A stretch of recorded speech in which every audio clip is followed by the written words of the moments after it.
చేయడానికి వచ్చారు కాబట్టి విద్యార్థులు కూడా ఎవరు కూడా ఒక అర్ధ గంటలో సభను ముగిద్దాం. కాబట్టి అందరికీ భోజనాలు ఏర్పాటు చేయాలి, ఎవరు కూడా వెళ్ళద్దు.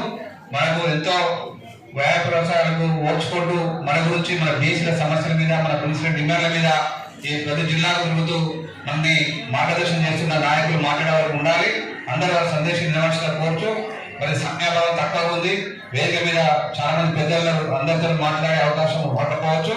మరి తర్వాత మహిళా ఉద్యమ నాయకురాలు దేశీ మహిళా సంఘం రాష్ట్ర అధ్యక్షురాలు అయినటువంటి మణిమంజ రెడ్డి గారిని కోరుతున్నాను.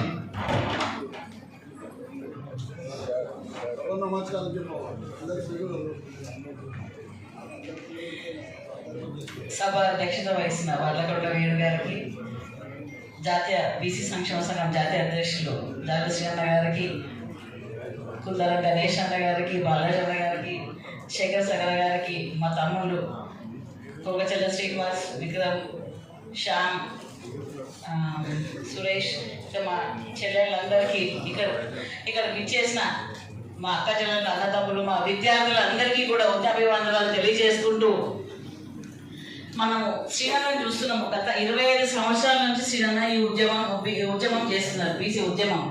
అయితే ఏనాడు కూడా మనం చరిత్రలో చూసుకున్న రాజకీయ నాయకులు అన్నది వాళ్ళ ఎలక్షన్ల ముందర బీసీల గురించి చర్చించినది జరగలేదు. ఇప్పుడు మొన్న జరిగిన ఎలక్షన్స్ లో బీసీల గురించి చర్చించడం జరిగింది. ప్రతి ఒక్క పార్టీ కూడా బీసీల గురించి చర్చించింది. బీజేపీ వాళ్ళు మమ్మల్ని గెలిపిస్తే మేము బీసీ ముఖ్యమంత్రిని చేస్తామని, కాంగ్రెస్ వాళ్ళేమో 42% రిజర్వేషన్ మీకు పెంచుతామని చెప్పారు.